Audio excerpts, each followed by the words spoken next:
Today, we speak with one of my all-time favorite homeopathic heroes, UK homeopath Hilery Dorrian. I first learned about Hilery via some online lectures I did through CHE, Centre for Homeopathy Education, and then I've purchased every single one of her series of lectures, which she has put on herself.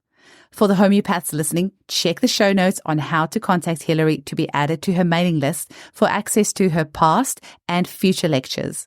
I was incredibly lucky to have received mentoring from Hilery a few months back, and it was truly a dream come true to be able to have her help me with some tricky cases. Hilery has been in practice for 40 years, and I think it's a testament to what an incredible career choice homeopathy is. You're able to work your own hours, which is wonderful when you have young children. You get to help people with their health and well-being. You can even work online if you choose.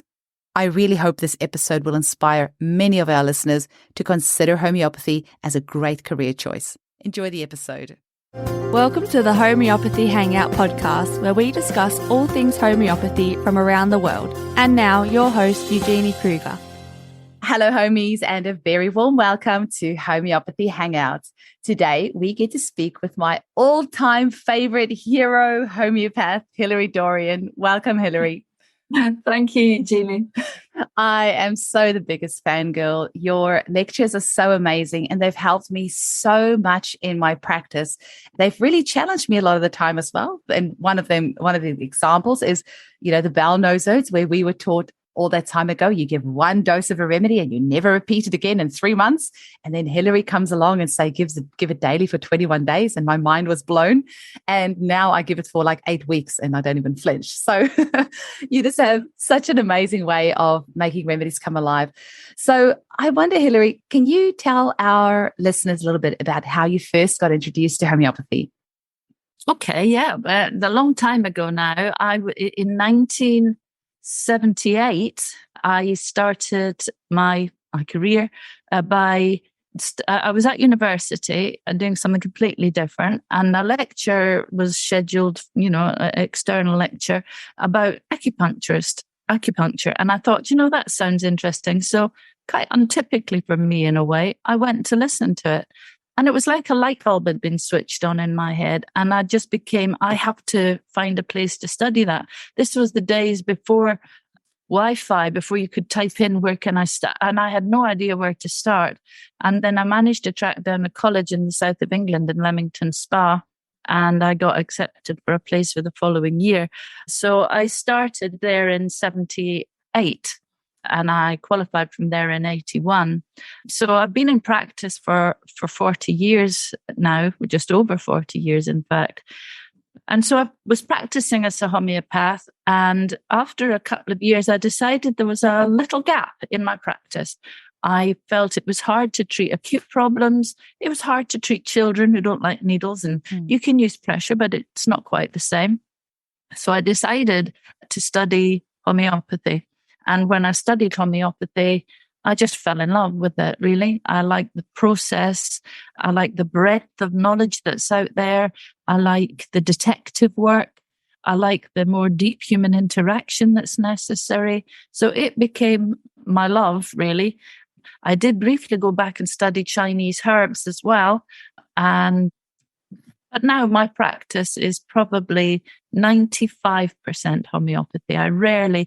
Some of my patients who've been with me since way back when, I will still do a bit of acupuncture for them, but I mostly now do homeopathy because I literally fell in love with it, and I've never fallen out of love with it. After 40 years, that's pretty amazing. After 40 years. Yeah. Now, would you say there's a little bit of a crossover between traditional Chinese medicine and homeopathy, or maybe not a crossover, but the one can certainly draw on the other, right? Oh, absolutely. I guess the thing about them is that they're both energy medicines, and that sets them apart from orthodox medicine, even from herbal medicine, where we're using physical constituent parts. So they're both very strongly energy medicines. And I think that as homeopaths, we can learn quite a lot from TCM to help our patients, even to help refine the remedy selection sometimes by knowing which organs are actually shouting out here, adding a weight to a certain prescription. That if you're deciding between two remedies, you might think, actually, this is more liver I know this from understanding a bit about TCM, and so I'm going to go with the lycopodium rather than the other remedy you might have been thinking of. So yeah, there definitely is a crossover. And whilst I don't treat very much with acupuncture anymore, I'm always aware of how much my practice is influenced by the underlying knowledge of TCM. And I didn't realize it for a few years. And a few people pointed that out who were sitting in with me. And then I got it. And yeah, there's definitely a crossover. And I know you've got some lectures coming up on that shortly. Is that right? Yes, I have been. I'm going to be teaching early next year for Florida Society Conference. Mm-hmm. And so I've been meant to be doing the Florida Society Conference in person for a couple of years now. And we keep not being able to go because of COVID. And so we're going to try one more time next year. So it's been a little bit of a while coming. And once that has been done, then I'll probably make it available generally. Mm-hmm. But I want to keep it for them. I don't want everyone to have seen it and then not get such a successful conference. So I'll keep it under wraps until then. And I'm just spending a bit of time refining it, making it better, mm-hmm. tidying it up. Amazing. Now, you also, like I said before, an absolutely incredible lecturer, and you lecture at CHE, the College for Homeopathy Education, but you also have your own series of lectures that you put out. Can you tell us a little bit about what it is you enjoy about lecturing, and then also for the homeopaths listening, how they can get hold of your lecture series that you personally do? Sure. I've been lecturing for about 25 years of my practice now. And I really, really enjoy it. I like the communication of it.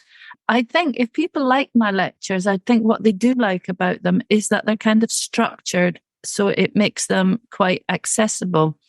And I think it's just because of the way my mind works. You know, some people, they might do a mind map. And to me, that looks just completely chaotic. And I think your mind map is such an individual thing. Somebody else might go, I get that completely. I am, and somebody else might say, whoa, what's that? Because it's not how my mind works. So I just try to distill it down into the sort of essences of what matters to the remedy. And I might usually pick out what this person has to say about it, what this person has to say about it, the information that's out there. But then I'll always bring it back to my experience with it and all the things that I've seen time and time again outlined and expanded, just to try and make it both accessible, fun, hopefully entertaining. And I really enjoy it. The process actually of writing the lectures takes a lot longer than you might think. I can imagine. And it helps me because I have to get all that information that I know I've got in there, but I have to get it into a good order that makes sense, that follows a nice trajectory, and add in some cases. So it takes quite a lot of time to get them prepared. But I really, really do enjoy doing it. And probably during lockdown, when I wasn't able to go up and do a lot of lectures, when work was mainly online and wasn't so busy because everyone was in a bit of a tailspin, I decided to amuse myself and hopefully other people by doing a few lectures. So I started doing a series of webinars, which has just grown and grown, and the audience for them has grown. And they're all up on Vimeo. At the moment, there's 4 free lectures, all the no-sodes at the moment. And I'm going to be doing another free lecture this year. We still have to do Medarinum and Tuberculinum and Basilinum. You've done Medarinum? I've done Medarinum. Yeah, because I remember the story of your daughter. That's right. And that's why I love your lectures, because you bring real stories into it and real cases, and that's why it gets stuck in your head. It's just the blue Smarties, I remember. Yes, my goodness. Yeah, so there's maybe Tuberculinum and Thuya, I think I'm going to do. That's them. So they will be in the free lectures. And then there's just a selection of subjects that are, I'm interested in, lectures on OCD, subject close to my heart because of my younger daughter. And, women's problems, some expanded pictures of remedies, solanums, snakes. So, yeah, and I'm adding to them. I plan to do sort of maybe 2 or 3 of the paid lectures every year, and maybe 1 or 2 free ones every year for everyone who's joined up. I enjoy it. And I know you get people to email you, then they get added to your list. Anybody who wants to join can just email me. My email is just my name, Hilery Dorrian. I've got a bit of a weird spelling, which is Hillary with an E. So it's Hilery Dorrian, just at AOL.com. So just my name and AOL.com, and that's it. And if you email me and say, can I join up, I will send you a list of what's available and put you on the mailing list. Mm-hmm. And we'll have that email in the show notes as well. I just want to find out from you, have you got an all-time favorite lecture? Like, is there a topic that you've lectured on that has been a favorite for you? Oh, gosh, so many lectures. It's an interesting question, Eugenie, because there are some lectures that I think, I don't really like teaching this. And it might be because I don't feel my lecture's quite good enough. And I feel like maybe I'd like more time I don't know what it is that makes a lecture. I really like it. I guess it's lectures that from time after time people really enjoy, people laugh at a lot or recognize a lot or say, I love that, thank you. So maybe the ones that become favorites are the ones that work really, really well. I've got a few that I'm not so keen on doing. I teach for CHE, so I teach a lot of their lectures, and I like most of them, but there are some that feel I particularly like the lectures that I know that there's not that many people teach them. So the endocrine sarcodes, I enjoy teaching the endocrine sarcodes because I know often for people, they're remedies that they don't know a lot about. And they were like, wow, these are really, really useful remedies. And probably bowel nosodes because I love them so much. Mm-hmm. And I really like to get that message across to people. These remedies will transform your practice. So I really like to get that. So that might be my number one, and the endocrine might be my number two. But there's a lot of ones that I really enjoy teaching. Well, they happen to be the two that has transformed my practice the most is the bowel nosodes. And just for our listeners, bowel nosodes, I say kind of like homeopathic probiotics. They're not, but that is the easiest way to explain it just to the general public. We have these incredible remedies that are just able to really, balance your gut flora, but not just that. It's got a flow-on effect. Even, we've got bowel nosodes that are even good for PTSD type symptoms and for OCD and all sorts of different things. So these are powerful remedies, and where I found this lecture of yours so helpful is that there really is limited information on this.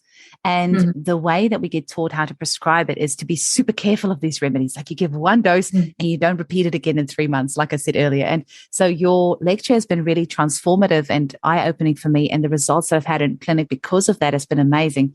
But I'll tell you what, the endocrine lecture has been next level. So also for our listeners, we have homeopathic remedies that are made from the hypothalamus, the pineal gland, the pituitary gland, the anterior pituitary, estrogen, progesterone, all of these incredible substances, which can help you with absolutely anything from, actually milk in the breasts when you're not pregnant or breastfeeding. The anterior pituitary remedy, I've had such good results with that. And it's actually much more common than we realize because since your lecture, that's now something, if I suspect that's the remedy, I'll ask somebody, do you happen to have milk in your breast when you're not breastfeeding? And they're like, yes, I've never told anybody. And you give them the remedy and it goes away. Yeah. Or pineal gland has been amazing. Here in Perth, we have what we call FIFO workers, fly in, fly out. And they do shift work and their sleep patterns are completely messed up. And you give them the pineal gland remedy and they sleep so well. So, it's lovely to hear because that's ultimately why we do what we do. And it's really nice because sometimes when you're working in practice, you see the immediate effect of your remedies. Somebody comes back and they're like, wow. So it's very gratifying. When you're teaching, you get the gratification if the students have enjoyed it. But the reason why we do it, which is to help people in the world, is at a slight remove. So it's always really gratifying when somebody says, I really helped this person, or I got to a remedy that I wouldn't have got to, and this person was well. So it's lovely to hear that the remedies have been really out there helping people, because that is what it's all about. That's the purpose of disseminating the information, apart from to make a living so that I can keep doing it. It is really gratifying to know that even with teaching that you're still really helping people through the world. It's nice to hear. Thank you. Mm-hmm. Well, this episode could very quickly turning into me just praising you for an hour, because I've said before, the work that you put out has helped me so much in my practice to be able to help so many other people. So it's just wonderful. Now, as a practitioner with 4 decades of experience, which still blows my mind because you look amazing, how has your practice changed over the 4 decades? How has homeopathy changed over this time? I mean, it sounds like, it's probably a little bit different different and not. It's just we have so much more information these days. But how do you feel things have changed? In some ways, not at all. In the process, not at all.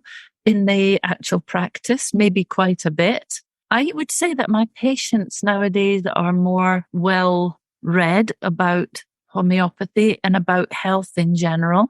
My patients probably nowadays know much more about a diet and the benefits of exercise, healthy lifestyles, and so on than maybe they did when I started. An example of when I started as an acupuncturist, if people said to me, so what do you do for a living? And I would say, I'm an acupuncturist. They'd say, sorry, agriculture. I'll say, no, not agriculture, acupuncture. Nowadays, even if people haven't tried acupuncture, everybody has heard about it. And, that's because since I started, we have the internet and the information that's at our disposal. So that's one thing, is I think people are a little bit more interested and educated about health matters. The process, which is, somebody comes in and you spend an hour talking to them, getting as much information as you can about a particular problem, their history, their family history, and their character, and all the things that we need to know. We're prescribing a remedy that kind of is a totality match as best as possible for all of those symptoms. And I guess that process will never change. What changes slightly for me with practice, I had a fairly classical upbringing in homeopathy, as I guess most people do. But I had a big influence from my friend, teacher, and mentor, the late, great Robert Davidson, who said that we must practice appropriopathy. That means that sometimes for patients, there's something else that's appropriate that isn't in what you do every day. And it opened my eyes to sometimes prescribing more than one remedy at a time. Now, this still causes some sort of level of shock and horror in very tightly classical communities. And I hate the animosity between the kind of classical and other people who might call them practical. I don't really call myself anything because I just do what I do. But sometimes we do get really good results I'm always looking for the totality prescription, but nowadays I might be more likely to add in maybe a thyroid daily to support the thyroid, a sarcode or a nosode or something that's going to do some drainage, support some underlying systems that need supporting. I believe that way we get slightly faster results, not better results, but the benefit of that is that people have limited money, they have limited patience, and it's not that the classical on its own works any less well. We get there in the end, but just that sometimes by the addition of, say, thyroidanum 6C in a certain patient, you might say they'll come back and they'll feel, so many changes. And the same, even adding in perhaps some cramp bark for somebody with severe period pains. They will eventually go with the constitutional remedies, and the acute remedies aren't getting rid of them at a deeper level. But if we can make them comfortable in the short term and allow the deeper remedies to do their job, it keeps them with us. If we can keep our patient happy and confident in what we do and staying with us, we can easily get them better. But healing is a process. It takes a long time. It might be a couple of years before somebody is properly better. And if they drop out after 2, they feel, waste of money. We feel undervalued. And it's just not nice for anyone. So it's really good to be able to kind of keep your patient by understanding what's going on, supporting them as best as we can, both with the constitutional remedy and sometimes another support remedy. So that I would say is maybe the biggest change over the years, is that not quite polypharmacy. That's I'm not throwing remedies at a patient, but the idea of looking at some physical supports along with the constitution probably has crept in. I would say maybe that's the biggest change. Being able to do it online, that's another more And that helps. And what's your longest standing patient that you've had? Oh, I've got loads that have been with me since almost the month or two that I qualified way back then. That's amazing. I've had some lovely, and what's nice is that I've got some really lovely, very, very old patients in their sort of 90s who've been with me since then, who I've seen them since they were younger than I am now. And that's nice. And the other thing that's nice is that I have the babies that I used to treat. And that's lovely. You know, I have children that I treated with maybe ear infections as they were babies and then as teenagers. And then maybe I didn't see them for a while when they were young women out in the world. And then they got married and had babies. And so they brought their babies in. So sometimes I've got 3 generations of a family over that 40-year period. And that's really nice too. And I tell you, these babies of mums whose mums used homeopathy, they are super healthy, really. Wow. It does show that kind of generational thing of using homeopathy through the generations, how it strengthens your overall constitution. That's amazing. And then my other question for you was, have you noticed the types of conditions that you're treating have changed in the last 40 years? Maybe not a lot, I wouldn't say. But I definitely see more autoimmune problems than I used to. They've always been around. I've always treated autoimmune problems. But kind of now it seems that almost everybody has some autoimmune problem. And that's, you know, probably the biggest change over the 40 years. As I say, we've always seen it. And there was always certain types that were common. But yeah, it just seems that now that would be one of the biggest changes. And I do think that as homeopaths, we tend to see people who are a bit educated about their health. They know about homeopathy. They're willing to pay to come and see a homeopath. So we're not even looking at the worst health in the country. You know, no doubt the world is getting less and less healthy. For the people who are less educated about diet and exercise, who live off fast foods, who will immediately turn to a statin if they've got high cholesterol, instead of maybe thinking, right, I'll change my diet, do something about it, change my lifestyle, and see if I can get it down naturally first. So we don't even see the sickest people, because a lot of the time the sickest people are less educated about life and their diet and their lifestyle, and therefore aren't always going to come to homeopathy because it's a private medicine, essentially. And that upsets me a bit. I would like to, there are low-cost clinics for people. I will always say to people, I have some absolutely amazing patients who are on universal credit. They've got 3 kids. They have very, very little money. And I always say, look, if you need something, call. It doesn't matter, but they're often the people who will most likely say, no, I've saved it. I knew how much it was going to be and I've got it here for you. I just love when people who you don't expect to be using homeopathy for themselves and their kids, it's lovely. So I would like to see more of that, more education, really. But the types of diseases, I would just say more autoimmune. And as a mother of 2 gorgeous women, how has homeopathy empowered you as a mother to be able to raise them to be healthy? Yeah, I mean, that's another gift, isn't it, really, when we have children. I don't know how people get through their lives without homeopathy. I often say that too. I think there's so often it's saved my life, both literally and figuratively, in so many situations. And I just don't know how people manage without it. And, the one thing is it always gives you hope. There'll be a remedy for that. Might take a bit of time to find it, but we can help. We always know that. So having little babies and, neither of my children went to the GP. I don't think either of them have ever even had an antibiotic, certainly not until they were grown up. And that speaks volumes, I think, for homeopathy, because I see kids who they've had 10 lots of antibiotics in 18 months. So I think, having healthy kids And using homeopathy for them speaks for itself. So having homeopathy as a mum, the chamomile. How do people live without chamomilla? I have no idea. I often say that. Without chamomilla. Honestly, if people knew what it could do, they would. Sometimes I see people and I say, I could help that. I've got some chamomilla. Would you like one? It's really soothing. I think they're teething. And they're like, I don't know what you're offering. No thanks. But even people I know who know me, but just don't use homeopathy, if I say, I could give you some chamomilla if you like, it's really good for them teething. And they'll go, oh, that's really sweet. But no, it's okay. Yeah. And if you knew what it would do, you would be biting my hand off. It's funny, isn't it? I said, okay, no worries. People have to come to it in their own time.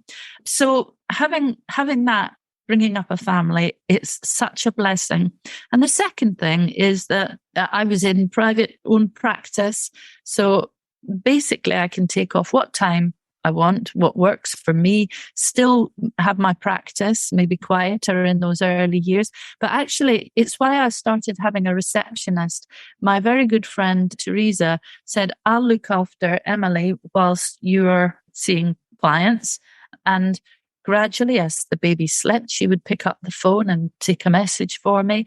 And I found it so useful that even after the children went to nursery, I said, would you like to still keep working for me?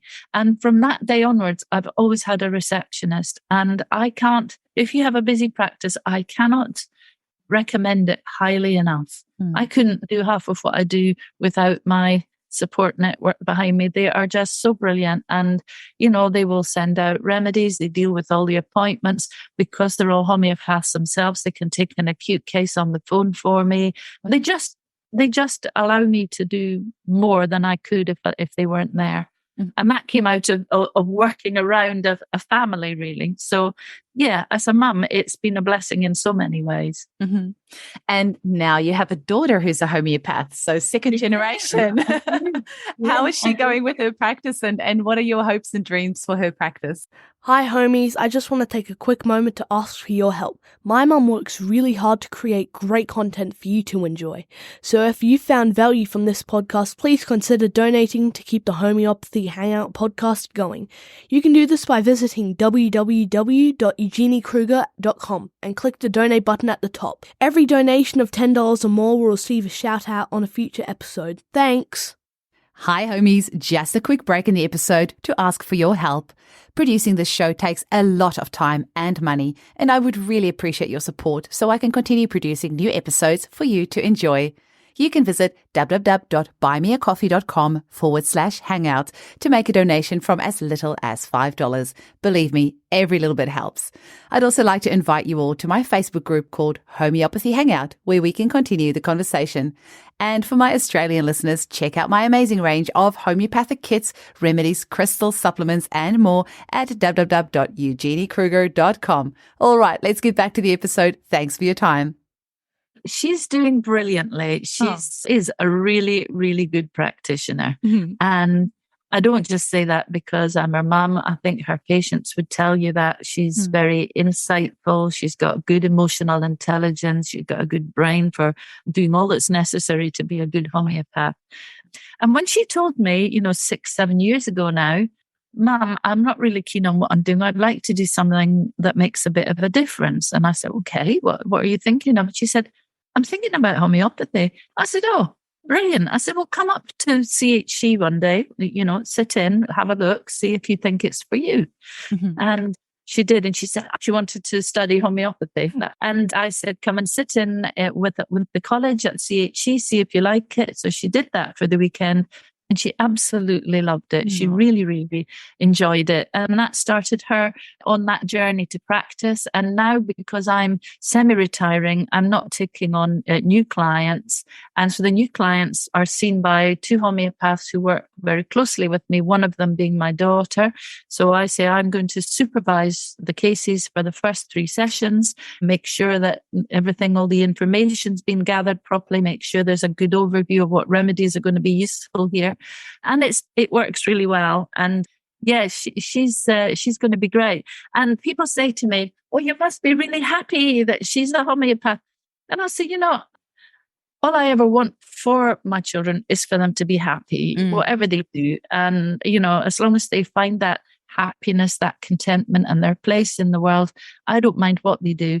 But it is nice to have a homeopath in the family. And, when we chat, we can do the homeopathic shorthand, she was a bit of a platina. So I had to, other people, what does that mean? You don't need to don't need to explain. We love that homeopath. Or you can just, somebody who's, acting up, you can just go, like a podium. It just gives you a shorthand, and it's nice. It's good, and it's just nice that, because it's in her blood. She's been a homeopath for years.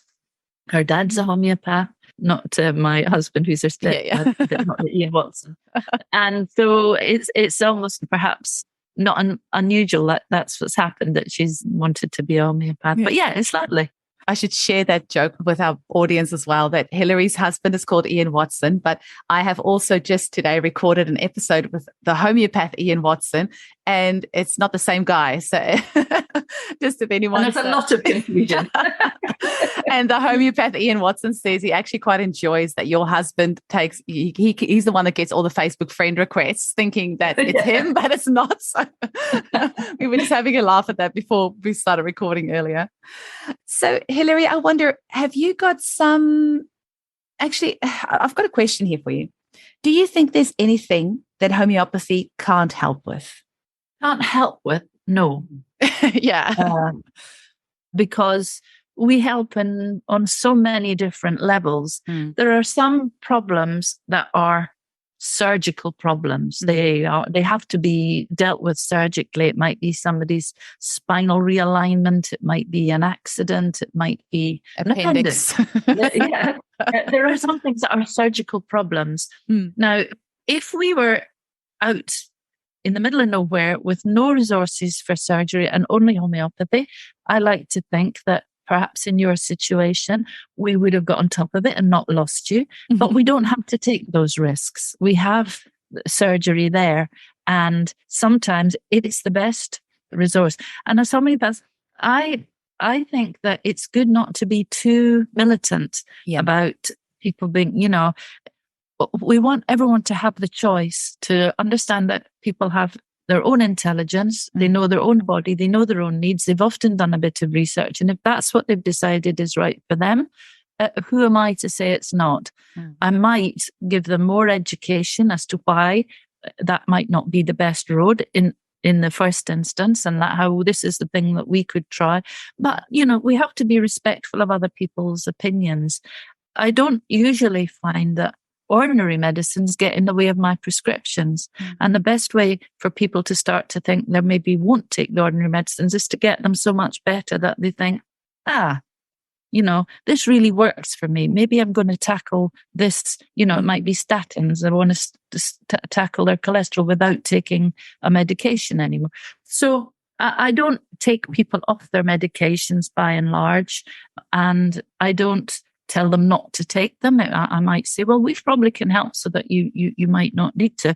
But there are situations where people need orthodox medication and that we can't take them off, and that they need surgery. But can we help them? Always, whether it's helping them recover after surgery, whether it's helping them with their anxiety about the state they're in or their pain levels. So a lot of the time we're looking for a kind of cure, if you like, of some underlying chronic disease, whether it be eczema or asthma.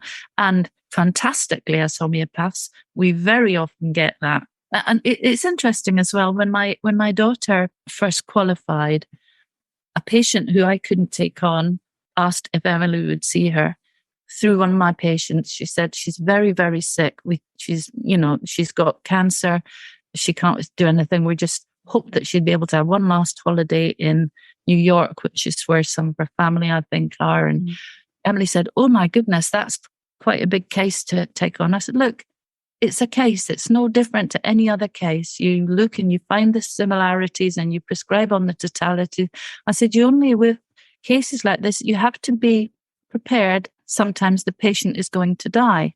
Some people are so sick that, there isn't time to but we can support them on on that part of their journey, keep them comfortable, keep them calm, bring up their energy. I said, and have to make peace with the fact that maybe this is one that we're not going to save. And I think that's a lesson that we have to learn, and not to feel that we failed, because some patients were never going to make it. But what we've done is make their transition easier, make that part of, and patients will always say, thank you for everything you did for my mum. So she took the patient on. And I actually asked her this morning, how's your patient? She said, absolutely fantastic. Now that's 4 years ago that this lady was wondering whether she could have a final holiday in New York. And she said she's all clear. She's been given the all clear, and she's gone from strength to strength. So she's obviously delighted. The patient's obviously delighted. So we always have that view. Yes, of course I can help you. Quite how far I can help you has yet to be seen, because we're all individuals and we all have underlying issues that we live with. But yes, I don't think there's anybody that we can't help, is the short answer to your question. Excellent. Now, Hilery, you also have a skincare range. I think you co-designed it with somebody else. Is that right? That's right. And you've won some awards recently as well. Yeah, you've won lots of awards, which is very gratifying. Yeah. Amazing. Can you tell our audience a little bit about it and where they can get hold of these products? Yeah, the products are for acne. Mm-hmm. They're natural products. They're all completely natural, rely on herbs and plants in order to try and heal the skin. You can buy them online, skin-genius.co.uk. The essential range is foaming facial cleanser, a moisturizer, and a leave-on overnight gel. Great for teenage skins. It also, we have discovered, really by serendipity with mums using their children's products, that it's brilliant for acne rosacea. Not, but it's not a true acne where you have it's actually a vascular problem. But the leave-on gel is also brilliant for rosacea. So yeah, that's just a little. I had a skincare company for a long time with my friend and fellow homeopath Jonathan Stalick. We sold that company that was making eczema products, and after a few years, one of my friends approached me and said, I'd like to do this. Will you help me? She does most of the work, to be fair. I help with the formulas, and so Skin Genius, and that's a nice little diversion. That's excellent. I have one more question for you. So it feels like there's a bit of a resurgence in homeopathy. And I don't know, maybe it's in my little microcosm here in Perth where, we've got a group of 800 plus mums who are all passionate about homeopathy. We've got our little group and these mothers are just so empowered and using homeopathy to do amazing things with their kids. And now many of them are going on to study homeopathy. There's a group of about, 7 or 8 of them now who are studying it. Now, you were very young when you started studying homeopathy, and Emily was also very young when you started. Most homeopaths have usually, most of us discover homeopathy through our kids, and then by the time you get to study, you're usually in your mid-30s or sometimes 40 or even later. And sometimes I think that's a good thing because it always feels like you need a little bit of life experience behind you. But you were very young when you started. Emily's very young. And I just spoke to Ian Watson, obviously, before, and he, straight out of school, went to become a homeopath. Yeah. So what would you say to somebody who's really young, was wanting to get into homeopathy as a profession straight from school? I would say that you refine and you change and you expand your consciousness and your abilities as you grow. But there's something really lovely about starting young and growing with the process. Yeah, I was 19 when I started. Emily probably was 25 when she started. And Ian Watson straight out of school. Whereas a lot of the people I was at college with were in their 40s or 50s and even in their 60s. There's no age bar to homeopathy. I think good homeopaths are people who have a good emotional intelligence and are able to listen and empathize and work out what is going to be helpful. And there are people with good emotional intelligence and empathy at every age. So youth doesn't bar you from being a person who can listen and understand.